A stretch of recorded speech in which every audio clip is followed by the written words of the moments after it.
My daughter Christina gave her father-in-law a shiny Tesla, and for my 65th birthday, she gave me $20 worth of shampoo, with a mocking smile. Dad, you don't deserve more than that. A week later, she called 23 times, begging, Daddy, stop! But it was too late. I couldn't just stop. Before we continue, please subscribe to the channel, and let us know where you're listening in the comments. The glass of Merlot trembled in my hand as Christina's voice cut through the chatter of Richard Wilson's birthday party. Dad, maybe one day you'll trade that rusty pickup for something with a bit of shine. Her diamond earrings glinted under the string lights, her smirk sharper than the steak knives on the linen-draped tables. The guests, neighbors, colleagues, Concord's well-to-do, froze, their laughter fading into awkward coughs. I tightened my jaw, the heat rising in my chest. Funny, Christina, I said, forcing a chuckle. Some of us value reliability over flash. My voice stayed steady, but my grip on the glass didn't. A bead of wine slid down the stem, catching the light like a warning. Richard's backyard buzzed with cicadas and clinking champagne flutes. His sprawling lawn with roses and a fountain screamed wealth. I admired his taste, but tonight envy twisted into something else. Christina tossed her hair, turning to Richard with a syrupy smile. Daddy-in-law, you deserve the best. Don't you think, Jonathan? Her husband, my son-in-law, nodded, his Rolex catching the light as he raised his glass. Absolutely, Jonathan said, his tone slick as the Tesla they'd just unveiled. Only the finest for Dad. He clapped Richard's shoulder, ignoring me entirely. The crowd murmured approval, their eyes darting between us. I stood there, my khakis and button-down feeling plainer by the second. Let's show them the real star of the night, Christina called, beckoning everyone toward the street. The guests surged forward, their excitement palpable. I followed, my loafers sinking into the grass, my pride still stinging from her jab. She hadn't always been this way, my little girl, who'd once begged for piggyback rides, now wielded her words like weapons. The Tesla gleamed under the streetlights, its sleek black curves drawing gasps. A Model S Plaid, Jonathan announced, puffing out his chest, fully loaded, for the man who has everything. Richard beamed, running his hand along the hood. The car's surface reflected the crowd, their faces alight with awe. My own reflection stared back, distorted, my eyes hollowed by the curve of the glass. I shoved my hands in my pockets, swallowing the ache. Generous kids you've got, a guest, Tom from the country club muttered beside me. He sipped his scotch, oblivious to the knot in my gut. They sure know how to make a statement, I said, my voice lighter than I felt. Christina hugged Richard, her performance flawless, while Jonathan tossed the key fob in the air, catching it with a grin. The crowd clapped, but I caught her glance, a fleeting cold flicker in my direction. It wasn't just indifference, it was disdain. I raised my glass for a toast. To Richard. Jonathan cut in. Gary, no boring speeches. Dad's the man of the hour. Christina laughed sharply. I lowered my glass, forcing a smile. The party swirled on. Plates of lobster sliders passed around, the quartet launching into a lively rendition of Fly Me to the Moon. I drifted to the edge of the lawn, my mind replaying her words. Rusty pickup. I'd driven her to college in that truck, packed it with her dorm furniture, her dreams. I'd paid for that education, those opportunities, while she and Jonathan built their glossy life. And now, this. Gary, you okay? Susan, Richard's neighbor, touched my arm, her brow furrowed, her wine glass tilting slightly, a red droplet splashing onto the grass. Just taking it all in, I lied, nodding toward the crowd. Susan hesitated, then rejoined her husband, leaving me with the weight of my thoughts. I wanted to confront Christina, to demand why she'd turned so sharp, but the words wouldn't form. Not here, not now. The argument came later, as the guests thinned out. I found her by the dessert table, rearranging macarons with that same calculated grace. Christina, I started, my voice low. That comment about my truck, what was that? She didn't look up. Oh, Dad, don't be so sensitive. It was a joke. Her tone was light, but her eyes were steel. A joke? I stepped closer, my glass slamming onto the table, the clatter cutting through the music. You think humiliating me in front of everyone is funny? Her lips twitched, not quite a smile. Humiliating? Dad, you're making a scene. Jonathan appeared at her side, his arm sliding around her waist. "Easy, Gary," he said, his voice dripping condescension. "No need to ruin a good night."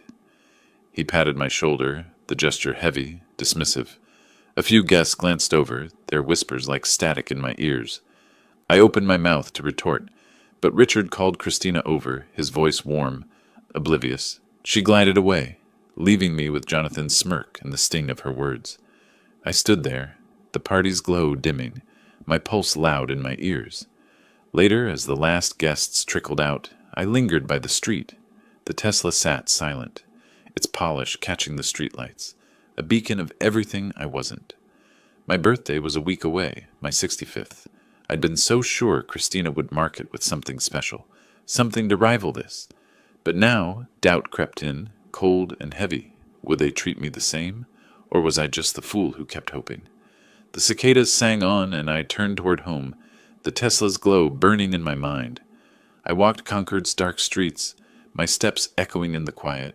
Christina's words, her cold glance, Jonathan's laugh, they churned in my mind.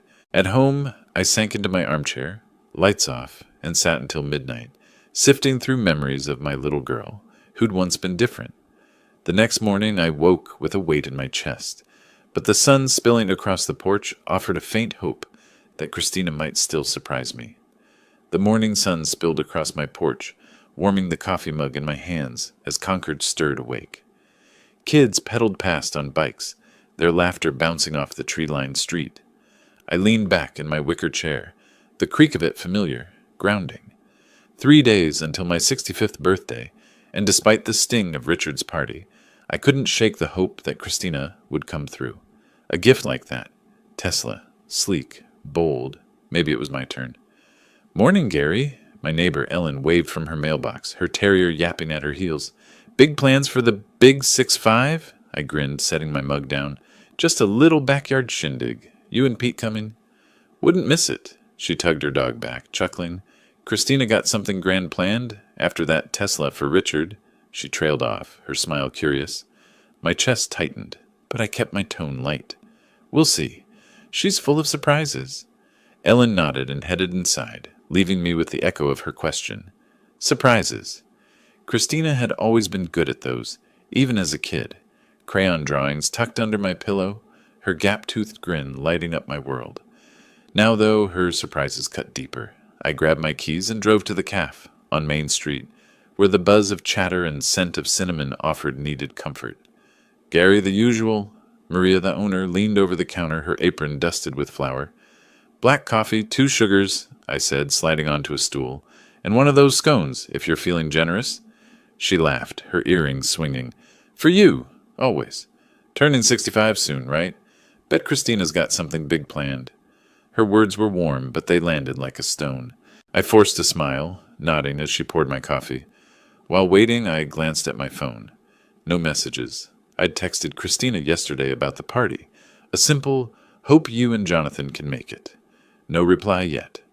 My thumb hovered over her name, but I pocketed the phone instead. Let her come to me. A radio ad about college tuition recalled Christina's graduation, my sacrifices for her education. The ache grew after her jab at the party. At home, I found Pete, Ellen's husband, wrestling with a loose fence post in his yard. "Need a hand?" I called, hopping out of the truck. "Gary, you're a lifesaver," he grunted, passing me a hammer. We worked in companionable silence, the thud of nails steadying my thoughts. As we finished, Pete wiped his brow. "So what's Christina getting you?" "Bet it's something flashy, like that car she gave Richard." I laughed, but it sounded hollow. "Maybe. Long as she shows up, I'm happy." The lie tasted bitter. I wanted more than her presence. I wanted her respect. Later, I polished my pickup in the driveway, the rag gliding over its faded blue hood. It wasn't a Tesla, but it had carried us through blizzards, moves, memories. I paused, catching my reflection in the windshield. Gray hair, lines deeper than I remembered. Reliable, Christina had called me once, long ago. Now she mocked that reliability. The thought gnawed, but I pushed it down. She'd come around. She had to. My phone buzzed as I headed inside. A text from Christina. "We'll try to make it. Busy week. No warmth, no emoji, just those curt words." My smile faltered, my thumb tracing the screen. Busy. After all I'd done, all I'd given. I typed a quick, "Sounds good. See you then," and hit send, my optimism fraying at the edges. By evening, I was in the backyard, stringing up party lights. The air was warm, the grass soft underfoot. I imagined the scene, neighbors laughing, Christina unveiling some grand gesture, a watch maybe, or a trip, something to show she saw me, really saw me. I clipped the last light in place, its glow flickering against the dusk. A breeze swept through, cool and sharp, carrying the faint buzz of my phone. I checked it. Nothing. Just the wind and that nagging doubt, whispering she might let me down again. Birthday morning dawned with clear skies and the bustle of final preparations. I set up tables, checked the grill, and glanced at my phone again. No messages from Christina. Guests started arriving by evening, their voices filling the yard with the warmth I craved. I stood by the gate, greeting everyone, but my eyes kept drifting to the road, searching for her car. Laughter spilled across my backyard, mingling with the twang of a country playlist from the Bluetooth speaker. The string lights swayed gently, casting a warm glow over the folding tables covered in checkered cloths. My 65th birthday party was in full swing. Neighbors, my brother Carl, old friends from the engineering firm, all raising plastic cups in my honor. I stood by the grill, a beer in hand, grinning as Ellen told a story about her terrier stealing a burger last summer. The air smelled of charred hot dogs and lilac, and for a moment I felt whole. "To Gary!" Carl called, hoisting his drink. "The man who keeps Concord running!" The crowd cheered, and I waved them off, my cheeks warm. Their gifts piled up on a table. A homemade apple pie from Ellen, a history book on the Revolution from Carl, a bottle of whiskey from Tom at the club, thoughtful, each one. My eyes kept drifting to the gate, though, waiting for Christina and Jonathan. They'd show up. They had to. "Open this one next," Maria from the caf pushed a small box toward me, her smile wide. I tore the paper, revealing a mug with "World's Best Engineer" scrawled in bold letters. The crowd hooted, and I held it up, my laugh genuine. "Maria, you're too kind," I said, setting it with the others. My chest swelled with gratitude, but beneath it, anticipation churned. Christina's gift. What would it be? After that Tesla for Richard, I couldn't help imagining something big. A watch, maybe. Or a gesture that said, "I see you, Dad." I checked my phone. No texts. They were running late, but the night was young. 2 hours later, the gate creaked. Christina swept in, her silk dress shimmering, Jonathan trailing in a tailored blazer. They looked like they'd stepped off a magazine cover, out of place among the jeans and sundresses.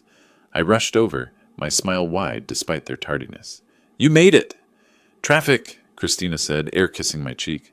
Her perfume was sharp, overwhelming. Jonathan nodded, already scrolling his phone. My stomach dipped, but I brushed it off, leading them to the food table. "Grab a plate. Join the fun," I said, gesturing to the spread. Coleslaw, burgers, Maria's famous potato salad.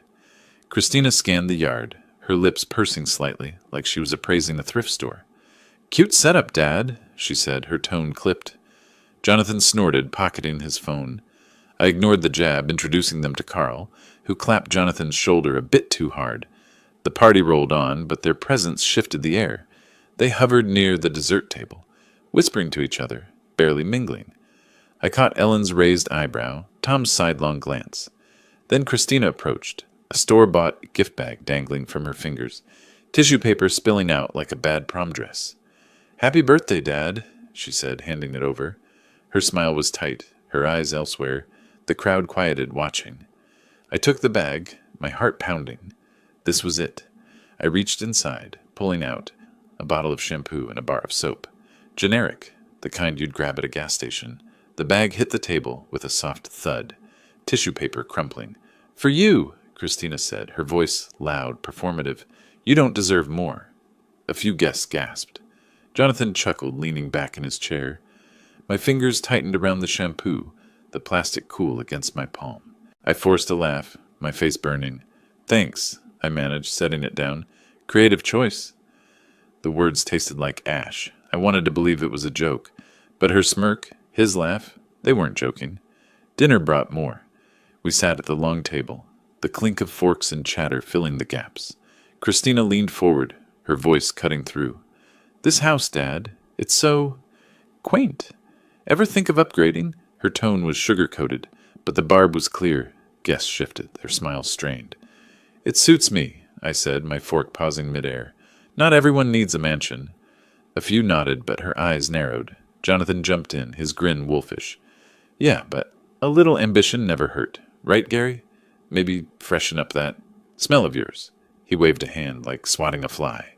Laughter sputtered from Christina, cruel and sharp. A child at the table, Tom's granddaughter, tugged my sleeve, her eyes wide, confused. The yard went quiet, the music suddenly too loud. My chair scraped back, the sound raw against the grass. Enough! I shouted, my voice cracking the air. Plates rattled, a glass tipped, water pooling on the tablecloth. Christina's smile vanished. Jonathan's jaw tightened, but he didn't move. Every eye was on me, the weight of their stares heavy. Gary, they didn't mean... Ellen started, but I shook my head, my pulse roaring. No, I said, quieter now, but firm. They meant it. Christina stood, tossing her napkin down. Ungrateful, she hissed, grabbing her purse. Come on, Jonathan. He followed, muttering about wasted time. They stormed through the gate, their car's engine roaring to life moments later. The guests sat frozen, their murmurs soft, pitying. I stared at the gift bag, its crumpled tissue mocking me. The lights flickered above, and my anger burned, steady and dangerous, with nowhere to go. The party fizzled out, guests whispering, avoiding my eyes. Some tried to make small talk, but the words felt forced. One by one, they said their goodbyes, their hugs tighter than usual, as if they sensed my wound. When the last guest left, I stood alone amid scattered plates and dimming lights, the silence heavier than my anger. He backyard was silent, lights swaying. I stacked plates, thinking of Christina's shampoo and my outburst. Enough. Had I gone too far? I carried a stack of plates to the trash, the grass damp under my loafers. The air smelled of leftover charcoal and lilac, a mix that should have felt comforting but didn't. My brother Carl had stayed longest, his hand heavy on my shoulder. You didn't deserve that, Gary, he'd said, his voice gruff. They crossed a line. Ellen, my neighbor, had hugged me, her perfume soft against the ache in my chest. Stand tall, she'd whispered. Their words propped me up, but now, alone, doubt crept in. I paused, a half-eaten slice of cake staring up from a plate. My reflection in the patio door caught me off guard. Gray hair mussed, eyes tired. Had I overreacted? Christina's smirk, Jonathan's taunt about my smell. They'd meant to wound. But shouting like that, in front of everyone? Maybe I'd given them what they wanted. A scene, a reason to call me ungrateful. I shook my head, grabbing a broom to sweep the deck. The bristles scraped rhythmically, grounding me. No, they'd pushed me. Years of their slights flashed through my mind, sharp and unbidden.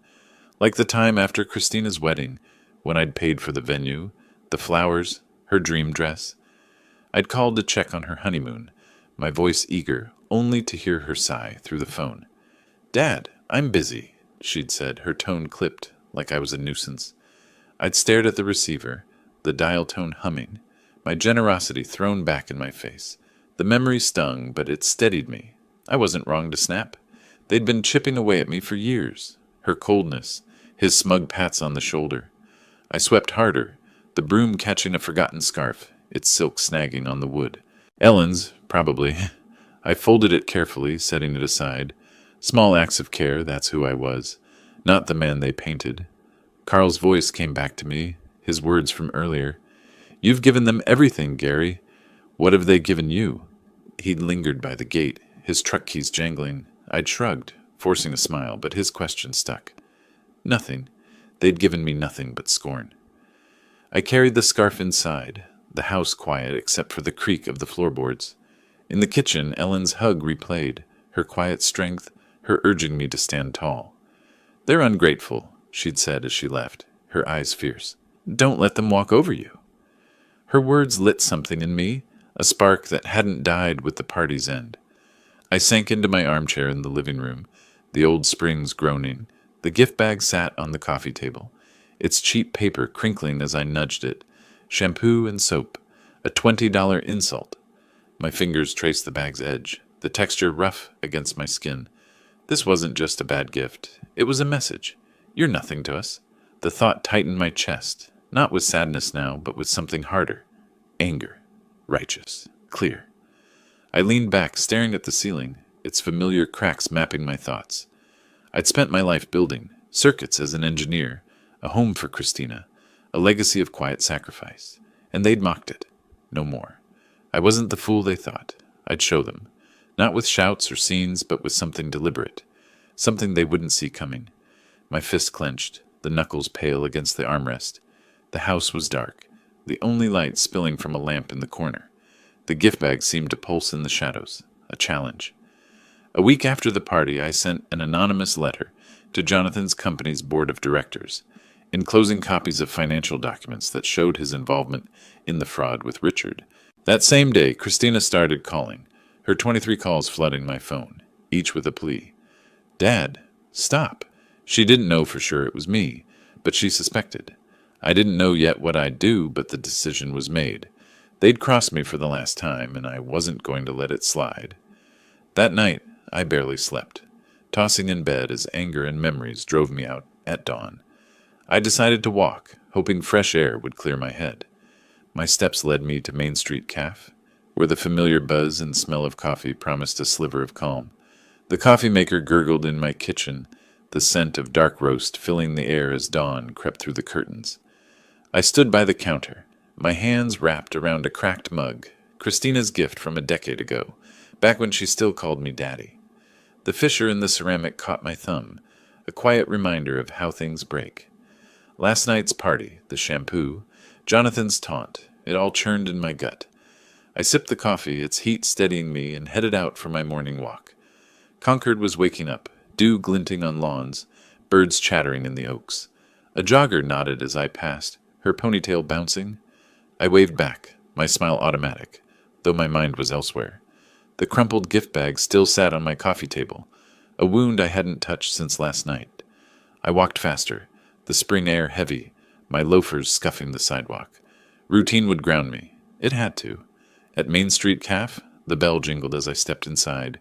The place buzzed with morning regulars, retirees reading papers, a mom corralling her toddler. Maria behind the counter grinned. Gary, survive the big 6'5"? Barely, I said, sliding onto a stool. My laugh was thin, but she didn't press. Coffee, black, and a bagel, toasted. Coming up, she said, her apron swishing as she turned. I pulled out my phone, more out of habit than intent, and opened Facebook. My thumb froze. Christina's post stared back. Timestamp just after midnight. Worst father ever. Threw a tantrum at his own party. So embarrassing. Below, her friends piled on. What a jerk. You deserve better. A photo of the shampoo and soap captioned, His big gift, LOL, had 20 likes. My heart slammed against my ribs. The cafe's hum fading. I gripped the phone, my knuckles white. She hadn't just mocked me in private. She'd broadcast it, turned my pain into her performance.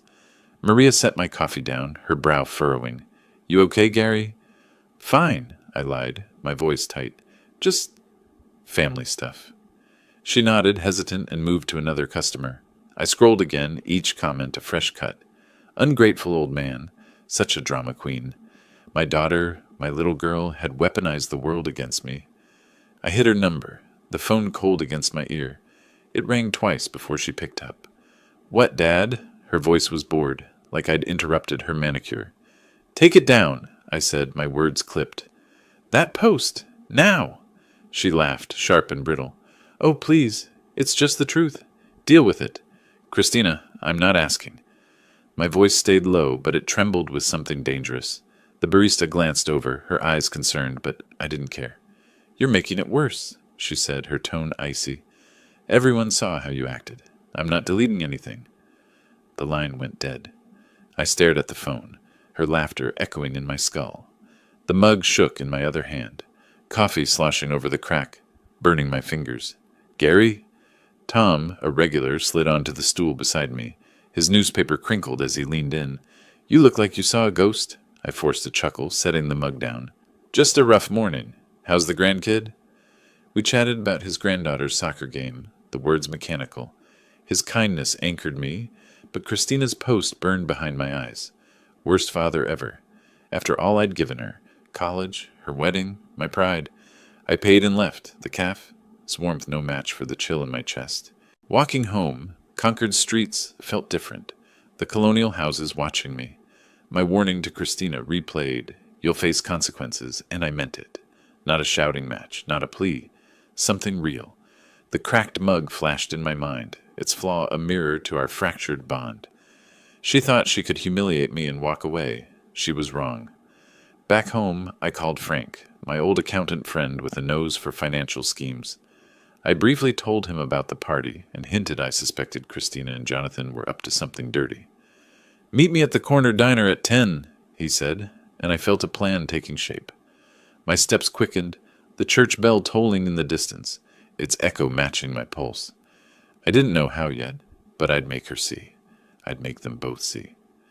The diner's door swung shut behind me, the jukebox crooning an old Springsteen tune as I spotted Frank at a corner booth. His gray hair was thinner now, but his eyes still had that accountant's sharpness. I slid into the cracked vinyl seat, nodding. "Frank, good to see you." "Gary?" he said, his voice gravelly, a smile tugging at his lips. "Been too long." The air smelled of coffee and fried eggs. The checkered floor scuffed from years of Concord's comings and goings. The place felt like my old engineering office. Functional, no nonsense, a space for solving problems. And I had a problem. We ordered, black coffee for me, decaf for him, and got to it. "You said you had something on Christina and Jonathan," I said, leaning forward, my hands clasped on the Formica table. "What did you find?" Frank's hands shook slightly as he pulled a folder from his bag, his arthritis worse than I remembered. "You're not going to like it," he warned, sliding it over. "Look at this." I opened it, my eyes scanning bank statements, wire transfers, Richard's name in bold.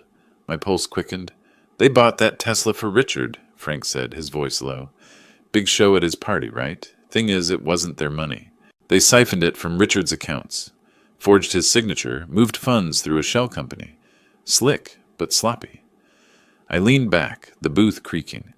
The Tesla, sleek, gleaming their grand gesture, was a lie. My daughter and her husband, stealing from her father-in-law to play the heroes. My coffee sat untouched, steam curling up like a warning. "How'd you get this?" I asked, my voice steady despite the rage bubbling inside.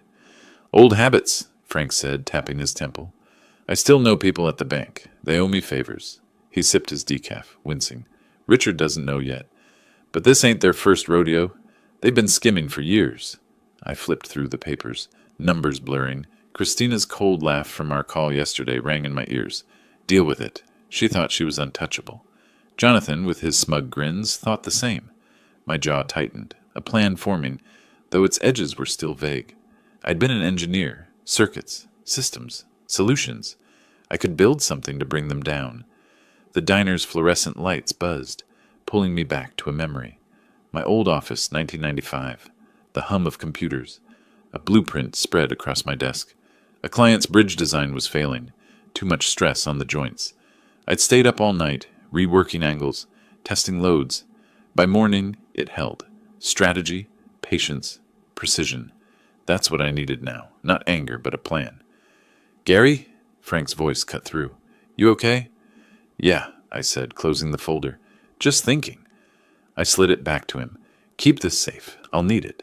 He nodded, his eyes searching mine. "Be careful. They're reckless, but they're not stupid." I gave a tight smile, draining my coffee. Reckless was right, and I'd use it. Outside, the spring sun was high, Concord's streets alive with dog walkers and cyclists. I started home, the folder's weight in my mind. At the corner, Ellen waved from her porch, her terrier yapping. "Gary, heard about the party," she called, stepping closer. "You didn't deserve that nonsense."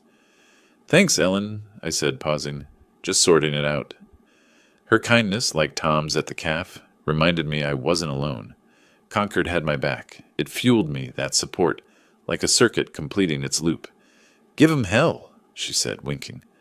I chuckled, the first real laugh in days, and kept walking.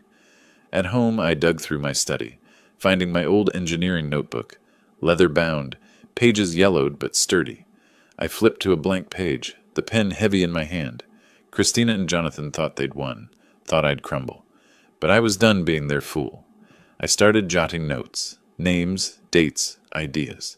The desk lamp cast a narrow glow, the house dark around me, the pen scratched, each stroke a step toward something bigger. They'd face consequences, all right, and I'd make sure they never saw it coming. The desk lamp cast a narrow beam across my study, the only light in the house as I sealed the envelope. My fingers pressed the adhesive firmly, the faint stickiness lingering on my skin. Inside were copies of Frank's documents, bank statements, wire transfers, proof that Christina and Jonathan had stolen from Richard to buy that gleaming Tesla. I triple-checked every page, my engineer's precision guiding me. No mistakes, no trace back to me. I leaned back, the chair creaking under my weight. The house was silent, save for the hum of the fridge in the kitchen. My pulse was steady, but a quiet thrill ran through me. This was it, my first move. Not a shout, not a scene, but a calculated strike. The envelope felt heavy in my hands, a symbol of justice taking shape. They'd mocked me, humiliated me. Now they'd start to feel the weight of their own lies. I slipped the envelope into a plain manila folder and headed out, locking the door behind me. The morning air was crisp, Concord Street still sleepy under a pale May sky. At a small park near the edge of town, I met the courier, a wiry man in a gray hoodie, his eyes darting as he took the folder. "No return address," I said, my voice low. "Deliver it to Richard Wilson's office by noon. Cash, as agreed." He nodded, a nervous tick twitching his jaw. "Got it. It'll be done." He pocketed the cash I slid across the bench, the bills crisp against his palm. I watched him disappear down the path, his sneakers scuffing the gravel. Anonymity was my shield. Richard would get the truth, but my name wouldn't touch it. In the library, I sat at a computer, accessing public records. My engineering skills and financial data courses helped track Christina and Jonathan's spending. Credit card filings, property records, a trail of extravagance, designer clothes, a second home in Nantucket, dinners that cost more than my monthly grocery bill. Greed laid bare in black and white. I scribbled notes, my pen scratching furiously, each fact a brick in the wall I was building. The library's quiet took me back to 1987, my drafting table cluttered with blueprints. A client's warehouse project was failing. Faulty beams, bad math. I'd reworked the design in one night, coffee cups piling up, my slide rule a blur. By dawn, it was perfect. That same focus drove me now. Christina and Jonathan weren't beams, but they were flawed, breakable. I'd find the stress points. "Gary?" Mrs. Larson, the librarian, paused by my table, her glasses perched on her nose. "You're deep in it today? Researching for the Historical Society?" I smiled, closing my notebook. "Something like that. Just digging into Concord's past." A half-truth, but it landed. She chuckled, adjusting a stack of books. "Well, don't miss our talk on the Old North Bridge next week. You'd love it." Her warmth reminded me why I stayed in this town. People who saw me, not the caricature my daughter painted. I nodded, promising to consider it, and she shuffled off, leaving me to my work. I left the library with a stack of printed records, my mind buzzing. The documents for Richard were just the start. Every lavish purchase, every shady deal, they were ammunition. I drove home, the truck's engine a steady hum, my thoughts sharp. Christina's laughter from our last call, "Deal with it," echoed, but it didn't sting anymore. It fueled me. At home, I sank into my armchair, the house dark except for the glow of my phone. I checked it obsessively, waiting for any sign that Richard had received the packet. The screen stayed blank, but my anticipation grew. A live wire in my chest. The envelope was out there, a spark waiting to ignite. I set the phone down, my fingers tapping the armrest, the silence of the house louder than ever. From the edge of Richard's estate, I sipped coffee from a thermos, my truck parked discreetly behind a row of maples. His mansion loomed across the street, white columns, iron gates, a fortress of wealth. Christina's BMW screeched into the driveway, Jonathan's Audi close behind. They spilled out, her heels clicking, his tie loose, both moving like cornered animals. Richard had called them, no doubt, about the documents I'd sent. I stayed low, my pulse quick, savoring the crack in their perfect facade. I didn't linger. Too risky. I drove to Main Street, the thermos still warm in my hand, and slipped into the coffee shop. The place was cozy, all wood beams and soft lighting, the air thick with espresso and cinnamon. I took a corner table, my back to the wall, and opened my laptop, pretending to work. My real focus was the buzz around me. Concord's rumor mill, already churning. Tom, my friend from the country club, slid into the seat across from me, his eyes bright with gossip. "Heard something wild," he said, leaning in, his voice low. "Caught a fight at the club last night. Christina and Jonathan tearing into each other in Richard's office. She was screaming about lies and setups. He was yelling about lawyers. Sounded like Richard laid into them hard." I raised an eyebrow, keeping my face neutral. "What kind of lies?" My coffee cup was cracked, a hairline fracture under my thumb, mirroring the couple's crumbling image. "Something about that Tesla," Tom said, stirring his latte. "Richard got papers showing they used his money, forged his name, moved it through some shady account. He's furious. Richard hired a private investigator to check the documents and filed a complaint with the financial regulator, but decided not to go to the police yet to avoid a public scandal. Instead, he summoned Christina and Jonathan and threatened to cut them off from the family funds if they did not return the money. "Threatened to cut them off?" He shook his head, oblivious to my role. "They're scrambling, Gary. Not so high and mighty now." I nodded, a quiet thrill curling in my chest. The documents had hit their mark. Christina's laughter, Jonathan's smirks. They were unraveling.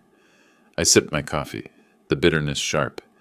Years of their slights flashed through me, like the time Christina forgot my 60th birthday, too busy with a gala to call. I'd waited by the phone, hopeful, only to get a text 2 days later. "Sorry, swamped." I'd swallowed the hurt then, not anymore. The shop's door chimed, and there they were, Christina and Jonathan forcing smiles for a group of friends at a nearby table. Her laugh was too loud, his shoulders stiff. "Everything's fine," she said, waving off a question, her voice brittle. Jonathan ordered a coffee, his hand shaking as he paid. The barista shot them a curious glance, sensing the strain. I kept my eyes on my screen, my heart pounding. Their public mask was slipping, and I was the one pulling the strings. Outside, I ran into Ellen, my neighbor, her terrier tugging at its leash. "Saw Jonathan in town earlier," she said, adjusting her scarf. "Looked like he hadn't slept in days. Trouble in paradise, you think?" "Sounds like it," I said, my tone light, my smirk hidden. "Guess they've got some explaining to do." Ellen grinned, oblivious, and we parted ways. Her words fed my satisfaction like fuel on a fire. Concord was watching, judging. Their perfect life was cracking, and I wasn't done. The coffee shop's warmth lingered in my mind, pulling up another memory, Christina's first apartment, me hauling furniture up 3 flights, her barely thanking me. I'd brushed it off, told myself she was young. Busy. Now I saw it for what it was. Entitlement. That patience was gone, replaced by a cold, steady resolve. As dust settled over Concord, I walked home, the air cool, the streets glowing with lamplight. My phone buzzed.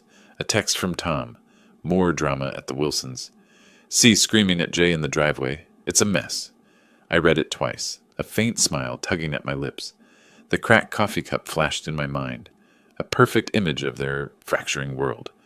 I slipped the phone into my pocket, my steps light, the night stretching out with possibilities.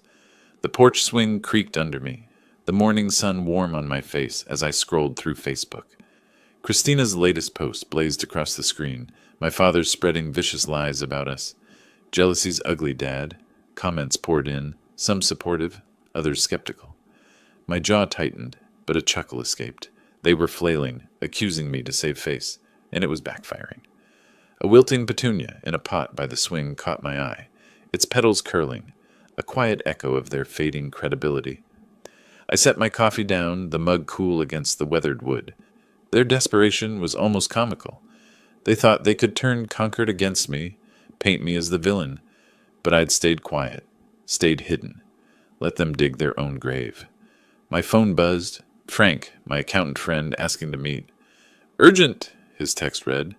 I grabbed my keys, the swing still swaying as I headed for the park. At Minuteman Park, Frank waited on a bench, his hands fidgeting, a nervous laugh escaping as I approached. "They tried to bribe me," he said, his voice low, glancing around. The air smelled of cut grass, leaves rustling in the breeze. "Showed up at my house last night.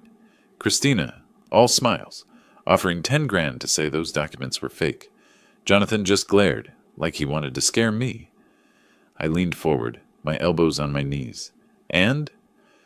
Told him to get lost, Frank said, his eyes hard. I'm not playing their game. But they're desperate, Gary. They know Richard's done with them. He shook his head, his arthritis making his fingers tremble. Watch your back. They're cornered.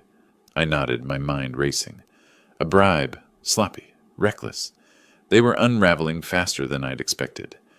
Thanks for the heads up, I said, my voice calm, though satisfaction burned in my chest. Keep me posted. Frank clapped my shoulder, his grip surprisingly firm, and we parted ways, the park's quiet wrapping around me. The post replayed in my mind, pulling up a memory. Christina at 8, clinging to my hand at a county fair, her eyes wide, trusting. She'd believed in me then, her daddy who could fix anything. Now she called me a liar to the world. The contrast sharpened my resolve, like a blade honed on stone. At the corner store, picking up milk, I ran into Maria, the calf owner. Heard Christina's stirring up drama online, she said, ringing me up, her tone gossipy but kind. Folks are saying she's in over her head. Rough week for her, huh? Seems so, I said, slipping her a smile. Guess the truth catches up. She laughed, handing me my change, and I left, the bell jingling behind me. Concord's whispers were turning against them, their allies thinning. My steps felt lighter, the milk jug swinging in my hand.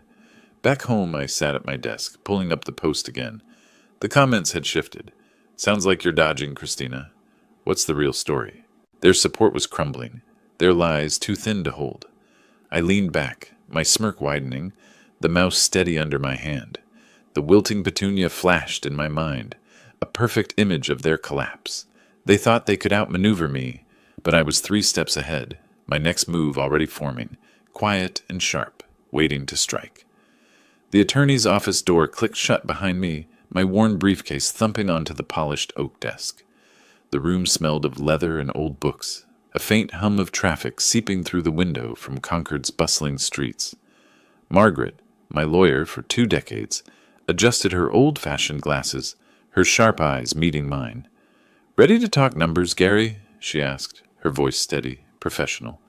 I nodded, setting the briefcase down, its scuffed leather a quiet testament to years of careful choices. Let's get to it.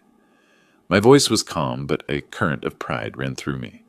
Christina and Jonathan thought they knew me, a modest retiree, scraping by on an engineer's pension. They were about to learn how wrong they were. Margaret pulled a file, her pen tapping the page. Your investments, real estate, stocks, bonds. You've built quite a nest egg. 8 figures, conservatively. She leaned back, her glasses catching the light. Most clients would have flaunted that. You didn't. Never saw the need, I said, my fingers tracing the briefcase's handle. It was for security, not show. The room's quiet took me back to my first big investment, 1989, a rundown duplex I'd bought, cheap, fixed up and rented out. No vacations, no fancy cars, just discipline. Every dollar saved was a brick in my fortress, one they'd never suspected. She slid a legal pad across. You mentioned a strategy against your daughter and her husband. Defamation, fraud, serious claims. With this wealth, you've got leverage. What's the play? I leaned forward, my voice low. File a lawsuit, defamation for her Facebook posts, financial misconduct for what they did to Richard. Use the documents from Frank. Hit them where it hurts. My words were measured, but my pulse quickened. This wasn't revenge. It was justice. Precise and cold. Margaret scribbled notes, nodding. We can start with a civil suit. Public records. Richard's testimony. It's strong. But it'll get messy. You sure? Certain, I said, my jaw tight. They've had their chances. She met my gaze, her nod final, and we mapped out the first steps, her pen scratching like a metronome. My phone buzzed as I stepped onto Concord's main street, the air sweet with blooming lilacs. Christina's name flashed on the screen. I answered, bracing myself. Last night she called for the first time, screaming that she knew I had sent the documents to Richard. You're the only one who could have gone through our finances, Dad, she said, her voice trembling with anger. I didn't confirm it, but her guess was right. Dad, please, she said, her voice shaky, almost unrecognizable. Whatever you're doing, stop it. You're tearing us apart. You tore this apart, I said, my tone flat. You made your choices. Her sob crackled through the line, but I hung up, my hand steady. She knew I was behind it, or suspected. Good. Let her squirm. At the bakery, picking up a loaf of rye, Mrs. Carter beamed from behind the counter. "Gary, you're looking spry today," she said, sliding the bread into a bag. "Heard you've been the talk of the town, always helping folks out." "Just doing my part," I said, my smile genuine but brief. Her warmth grounded me, a reminder of who I was to Concord, not the villain Christina painted. I left, the bell jingling, my mind on the lawsuit. The briefcase in my hand felt heavier, its worn surface hiding the power I'd unleashed. Back home, I spread legal papers across my dining table, the house quiet except for the clock's soft tick. Margaret's draft complaint listed every lie, every theft, in stark black ink. My phone buzzed again. Christina, another call. I let it ring, the sound sharp against the silence. My eyes stayed on the papers, each line a step closer to justice. The briefcase sat nearby, a silent partner in my plan, its scuffs glowing faintly under the lamp. The kitchen clock ticked steadily as I unfolded Margaret's email, the lawsuit's filing confirmation glowing on my laptop screen. Defamation, financial misconduct, all laid out in crisp legalese, aimed at Christina like a well-placed arrow. My coffee steamed, untouched, the morning light slanting through the window. The words blurred briefly, not from doubt, but from the weight of it. Justice, finally moving. I leaned back, the chair creaking, my heart steady but fierce. I headed to the Concord market, the air alive with chatter and the scent of fresh produce. Stalls brimmed with apples, greens, homemade jams, the crowd a mix of locals and weekenders. I lingered by a honey vendor, my cap pulled low when I spotted her. Christina, across the aisle, her designer sunglasses perched on her head. Her smile was forced, her laugh too loud as she chatted with a woman who edged away, her expression cool. Friends were slipping from her grasp, their whispers sharp. I turned away, my pulse quick, savoring the cracks in her world. The market's bustle pulled up a memory. 2005, Christina's car repossessed, her voice panicked on the phone. I'd wired her the money, drained my savings to keep her afloat. Her thank you was a curt text, no call, no warmth. I'd told myself she was stressed. Now I saw it clearly, ingratitude, woven into her core. My hands tightened around a jar of honey, the glass cool against my skin. My phone buzzed. Christina again? I stepped behind a stall, the crowd's noise muffling her sobs as I answered. "Dad, you're ruining me," she pleaded, her voice raw. "The lawsuit, the gossip, everyone's turning on me. Please stop." "You stopped being my daughter when you chose lies," I said, my voice cold, unyielding. "Face what you've done." I hung up, her gasp cut off, my chest tight but resolute. The market swirled around me, oblivious, a dropped apple rolling past Christina's feet, ignored by the crowd. It lay there, bruised, a mirror to her fall. I moved through the stalls, catching snippets of gossip. "Christina's in deep," a woman muttered, hefting a basket. "Stole from her own family, they say." Another nodded, her voice gleeful. "Serves her right." I kept my face neutral, my cap shielding my eyes, but inside, satisfaction burned. Concord was turning, their judgment swift. At home, I called Margaret for an update. "It's filed," she confirmed, her tone crisp. "Public record now. Her social circle's already pulling back. Saw it on their posts. She's losing ground fast." I thanked her, hanging up as the kitchen clock struck noon. The lawsuit was a blade, cutting through her lies, and I held the handle. Later, walking past the market at night, the stalls shuddered. I caught more whispers from stragglers. "Christina's done for," one said, their voice carrying on the cool air. The market lights glowed faintly, casting my silhouette long and steady across the pavement. Jonathan's fate loomed, untouched, a final piece in my plan. I kept walking, the whispers trailing me, their weight a quiet promise of more to come. The morning paper crinkled on my porch, the headlines stark, local businessman fired, amid financial scandal. Jonathan's name blazed in bold, his corporate headshot staring blankly from the page. I leaned back in the swing, the wood creaking, a quiet smile tugging at my lips.